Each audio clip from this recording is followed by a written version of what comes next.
Roots Race and Culture is made possible in part by the contributions to PBS Utah from viewers like you. Thank you.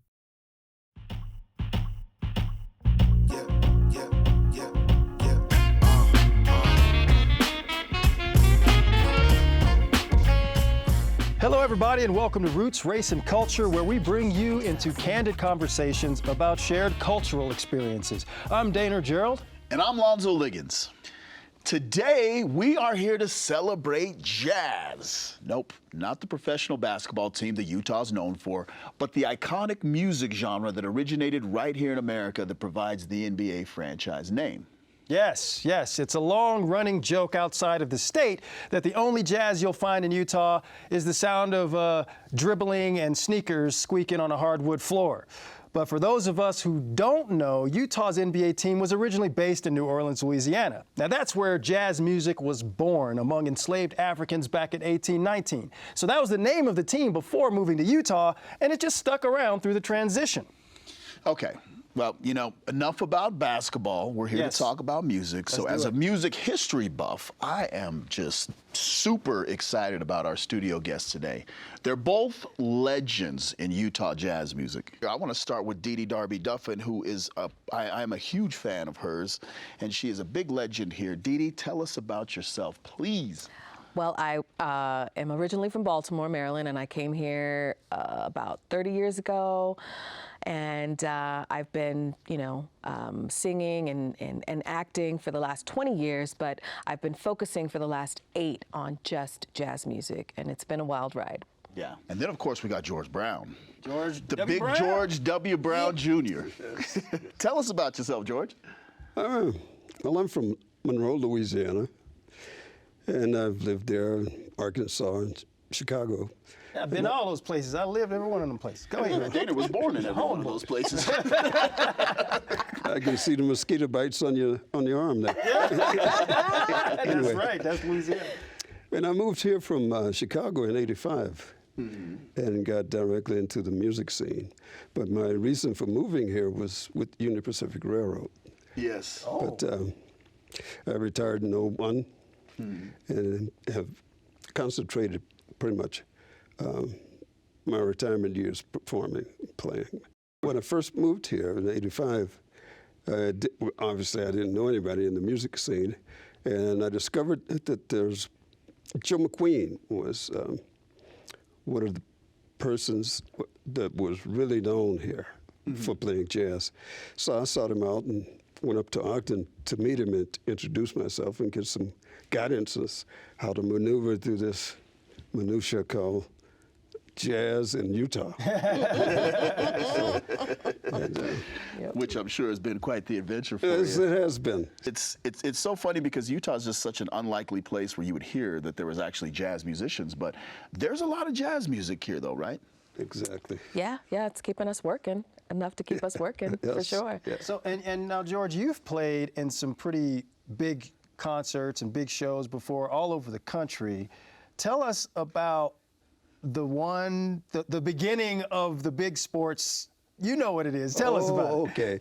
Yeah, the Super Bowl back in 86, 87. The very first Super Bowl. The very first Super Bowl. I was a student at Grambling in Louisiana, in the city called Grambling. Yeah. And we were fortunate enough to be asked to come perform the pregame, halftime, and postgame show at the very first Super Bowl game. No way! That's crazy. That's so amazing. And you can see that's been a while now. So that kind of dates me. But How was that? That was great. But strange you ask. During that time, although there were a lot of celebrities in the stadium, and but it was blacked out in L.A. because it was the very first one. Nobody knew it was going to take off the way it has. And so the stadium wasn't filled. But we did what we went to do, and the rest is history. Yeah. Used to be just marching bands on the field. Now you have all. I paved the way for all these top entertainers. So what can I say? What happened? So where's my money? Yeah, right. That's a residual. So what are some of the key moments, as you guys are jazz aficionados, what are some of the key moments about this music genre in the state? I mean, we mentioned Joe McQueen, who used to play, I guess, probably at the Porters and Waiters Club, because he lived in Ogden and that kind of a thing. When you think about the history of jazz music in Utah, what comes to mind? Is there any specific genre or something that really sort of identifies this state when it comes to jazz music? One of the things that comes to mind for me is a man named Gordon Hanks. Gordon Hanks, okay. Gordon Hanks has brought more jazz to this town than anybody. The GAM Foundation. The GAM Foundation. Yes. What is the GAM Foundation? It is now defunct. He had to shut it down. Money and everything got so much more expensive after COVID. But he brought in people from everywhere, and it used to be at the Sheraton, and Capitol Theater was his last location, and it was amazing. Was this like an annual event? It was he brought in people every month. Right. Oh. Jazz musicians from all over the country. Wow. And yeah, we're really sad that he had to shut it down. People like Clark Terry. Cecilia McLaurin Savant. I mean, he brought in some great, the real heavy hitters. Yes, yes. That's he exceptional. doesn't play a note. He just loves the music. Yeah, he's not a musician. Wow. I'm curious to know, is there a specific genre or a specific song selection that you guys find is like really popular? People love to hear it around here. Well, I don't know about popular, but I know what I like to sing.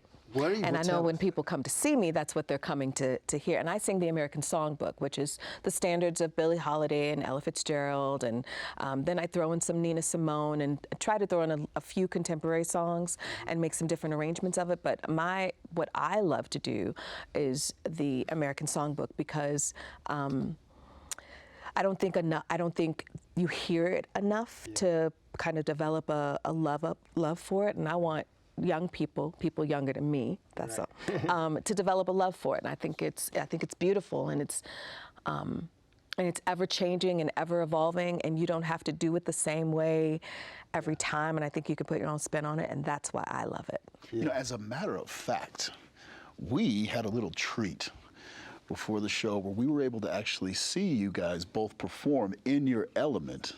And we would love for our audience to take a look to see how you guys are when you're actually out there doing your thing. And Dee Dee, what are you going to be singing in this piece? I'm singing Tain't Nobody's Business. Now, George, what are you going to be playing? I remember Clifford, composition written by Benny Golson for a friend of his. They played together, a trumpet player named Clifford Brown. And it's a ballad that kind of touches me, and I really like it. And to piggyback on what Dee Dee was saying, the people that pretty much follow my group, G. Brown Quintet, over the years have come to expect to hear people like Freddie Hubbard, Miles Davis, Coltrane, Stanley Turrentine. Those are the type of pieces that we do. And we've been supported for quite a few years playing that. And I just wanted to add a little something to what Dee Dee said there. Yeah, that's fabulous. All right. Well, hey, let's take a look and see what you guys were doing earlier. Let's see it.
There ain't nothing I can do or nothing I can say that folks don't criticize me. But I'm gonna do what I want to do anyway. I don't care if they despise me. If I should take a notion and jump into the ocean, 'tain't nobody's business if I do. If I go to church on Sunday and cabaret all day Monday, 'tain't nobody's business if I do. If my friends ain't got no money and I say take all mine, honey, ain't nobody's business if I do. I swear I won't call no coppers if I'm beat up by my papa. Ain't nobody's business if I do. Nobody's business. 'Tain't nobody's business. Nobody's business if I do.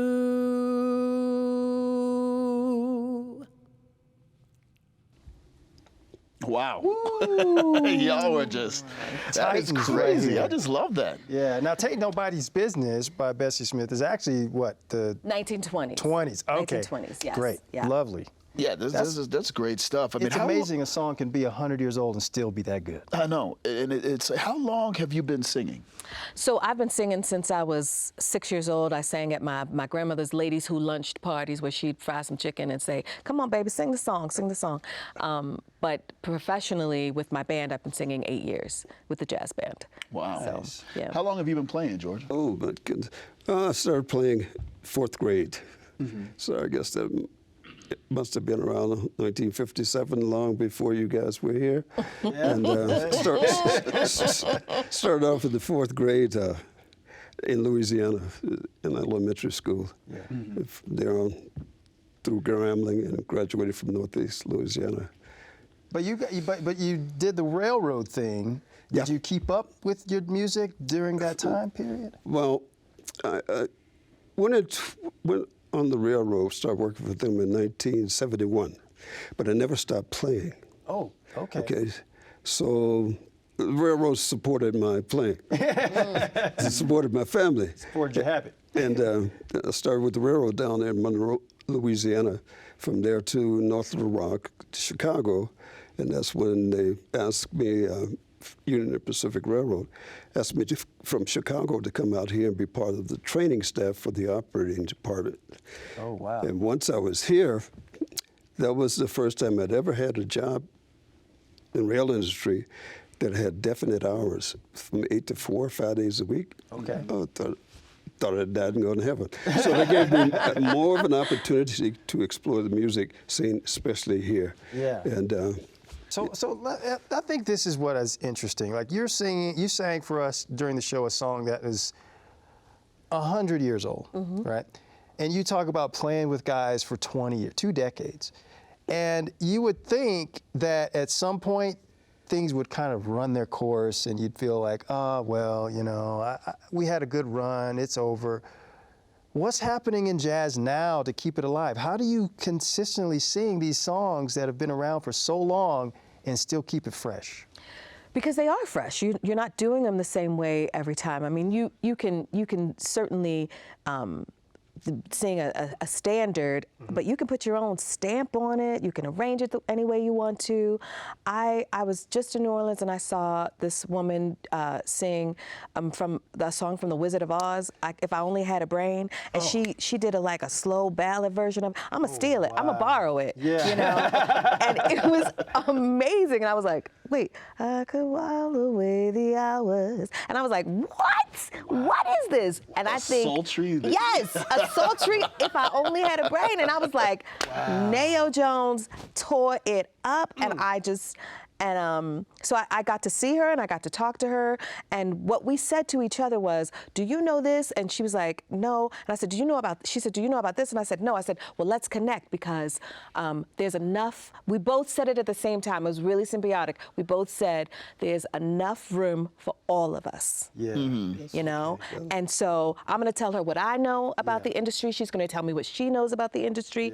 We're both from 2 separate states, but we're going to figure it out. We're going to figure out how to collaborate or get it together, you know, so that we can all kind of spread the good news of jazz. And I think that's how it stays, is because there's something new happening, changing all the time in this genre, and that's how we've stayed around forever. I've been able to work. There's a couple of organizations that help me to kind of launch my career. Excellence in the Community is one of those organizations, and they try to get local musicians, not just jazz, but a lot of them are jazz artists, and so I've probably performed for them 6 or 7 times, and was able to kind of launch and be able to play all around the state, at least the Wasatch Front, and am now, you know, I have a manager now, and I'm trying to book tours, you know, and play outside of the state, and, you know. That's big. That's big. Yeah. Okay. Are jazz fans here, like, are they a good group of people? I mean, when you do a typical venue, do you have like a good turnout, or is it just? Well, I'm gonna just brag a little bit. It's a little humble brag, but I You just always brag. If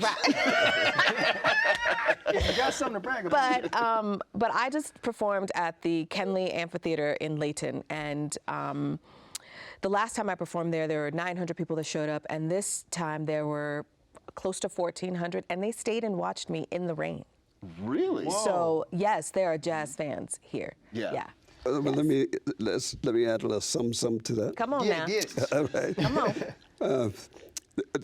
Excellence in the Community is another venue that showcases music, but specifically jazz, once a week on Wednesdays. And my last 2 performances there was in December of '22 and February 1st of this year. Okay. And between those 2 concerts, we got over 1 million views. Oh, So yes, I don't know on if that, TV. I don't yeah, know. YouTube. He puts it on everywhere. Me too. Yeah. Same. Yes. I don't know if they were sitting in the rain listening to it, but So people But are they were starting to get to watching. know But they were yes, watching. yes, yes. Yeah. We're exporting our jazz. I mean, we're trying to get That's trying to good. get Why out. out of the isn't, why country. isn't this more like you would think if there was any sort of a musical genre where people were showing up with those types of numbers? Why no venues here? Why don't they have a specific jazz club? Do you know why that's not the case? I could take a stab at it and say that most people think that jazz is only played in bars, and we're just not that kind of community. not really our thing, but jazz is everywhere. Yeah. Jazz is everywhere. And we're no, and we have a team here called the Utah Jazz. People get out here and they're like, well, there's no jazz. So, So is there a specific performance that either of you can remember in Utah? I mean, you mentioned people sitting around in the rain and didn't want to leave. But is there like a performance experience you had in Utah that's unique or really memorable that you've had? That it's like, well, you know, I don't think I could have had this thing happen anywhere else. Yeah, for me, it was playing backstage at the Grand Theater on the night that my mother had a stroke. And I remember knowing that I had to do that concert and sitting with my husband and my mother, and she was not waking up. She has since. She's still alive, but at the time we didn't know if she was going to wake up. And my husband said, "Listen, I will be here. I will stay here. You go and do this performance because you've got people waiting for you, and your mother's going to be sleeping. She's going to be here. She's got people who love her who are going to be here, and I will call you if you need to come off of that stage." Okay. And I went and I told the audience what was happening and the support and the love that like came at me, the energy that came at me. Wow. I mean, I couldn't have asked for you know, a more supportive audience than that particular night. And they were, it was like so many people were in her corner, and whatever they were saying, whoever they were praying to, you know, they went up. I could feel it. I could feel it. It was amazing. It was amazing. Yeah. So I wanted to add on to something that Daner said, because he was asking about, you know, what younger kids can do, or people in general, to get interested in jazz. Recently, I walked into a room. My daughter was listening to some jazz music, and usually I'll listen to jazz music if I'm writing, or I'll listen to it in my car, but I don't usually play it in the house. And I just was like, I wonder how she got into this music, you know? And I personally got into it a lot from watching the PBS series, you know, just as a little plug. Ken Burns, yeah. Yeah, the Ken Burns Jazz gosh, from amazing. 1 to 10. Did you guys get Yep, a absolutely. Isn't that amazing? Because it takes you through the history. Each episode's like 2 hours long, but it will take you through the history and the contributions, in particular, of African Americans from jazz music, how we just basically created this amazing art form. It's a uniquely American art form. But it's a global art form. global. It's grown to that. Yeah. Yeah. I mean, it's something to me that if a young person was even remotely interested in jazz, just go and start watching that series, and you can see the contributions that we've really given, not just in jazz music, but just in music in general. But jazz definitely started. I was just there. Jazz started in Louisiana. It started in New Orleans. So from the enslaved people and then the Creole people, and they, you know, you got the rhythms and the syncopations, and then the Creole people had, you know, put their little zhuzh in there, and then that's how jazz was created. Yeah, they said on Sundays when they weren't the one day of the week where they didn't work, they would all meet inside this square and they would just play their music from their own culture and that sort of thing. But it was a bunch of cultures, right? Because they didn't all come from one tribe in Africa or whatever. So they started blending their music and then improvising, and next thing you know, jazz is born. You know, I find it interesting because jazz wasn't your first art form. You started off as I was an actor. an actor. Well, I was a singer, but I sung like I thought I was going to be like the next Whitney Houston or something, right? Okay. And then I got introduced to jazz as an actor because I got to play Billie Holiday. And this is before Audra McDonald played her, so you know, before she won her Tony. Take that, Audra. Before she won her 6th Tony. But I was in Lady Day at Emerson's Bar and Grill here, and we did it twice because it sold out every night. So we did it in 2000. I think it was 2008, and then again in 2012, and I think we've got another one in there. So it's coming up in a couple years. But I wasn't a fan of jazz, and so when you ask how people get to love it, I think they just have to listen to it and find the thing that sticks for them. So I knew that I could play Billie Holiday because Billie Holiday's from Baltimore, and I'm from Baltimore. Yeah, you say it, and I hear it. Yeah, so when I went into the audition, the director was like, do you think, what do you think about her? And I was like, well, I think her voice is a little tinny. It sounds like it's being sung through a tin can. And you could see the director look at me like, did she just say what I think? Are you trying? But later on, after I got to know her and I started working with her, she said, when you said that, I said, but Billie is my aunt. Billie is like, she's like all of my aunties. Yeah, I had researched her, and I was like, oh yeah, the way she sounds and the way she talks, those are my aunties. Yeah, those are your people. And so she let me continue auditioning, and what she said was, if she can sing as much as she can run her mouth, then she's my Billie. And you showed her, and you Star proved was her. born. And the rest is history. Star was born. And she's been running her mouth ever since. Y'all are just So- great, man. I love hanging with you guys. You know. Any parting words for our audience? Like, I mean, any thoughts that you want people to know about jazz in Utah? Jazz is never gonna die. You keep hearing jazz is dead. Like Dee Dee says, you can always find something in it that you didn't feel before. And it's the launching pad for so many other genres of music. It's amazing to me from the 1800s when jazz was given birth to, how many lives have been blessed by it, and how many people have made their livings from it. You know, from a little spot down there in New Orleans. And people love it. Once you're affected, it's hard to let go of that. I think there's something, for lack of a better term, very black about jazz. Yes. You know? The resiliency. Yes, the resiliency, It's stuck in there. the creativity, the improvisation, the ability to take something that looks like it's going to go sideways and make something out of it. There you go.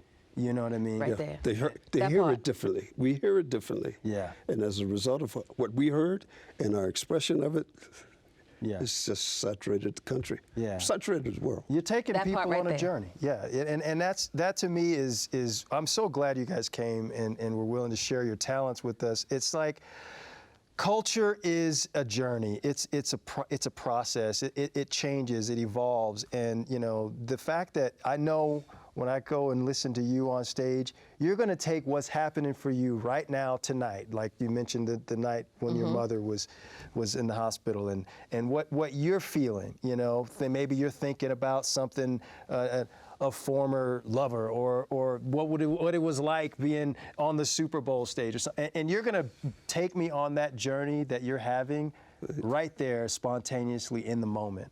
And to me, that's why jazz is special, and it's our art form, because it's our way of telling the world how we feel. Yep, And there's which nothing is- anybody yes, can do sir. about it. Amen. Blues too was that way. That was how it all got Yes. birthed. It's a beautiful That's part of music. jazz. Yes. Yeah, blues and jazz. It's It's been a pleasure. You guys are amazing. Thanks so much for joining us. Thank you. Now, remember, you can catch other episodes of the show and extended conversations with our guests on pbsutah.org/roots. Roots, Race, and Culture, y'all. We are out. Roots, Race, and Culture is made possible in part by the contributions to PBS Utah from viewers like you.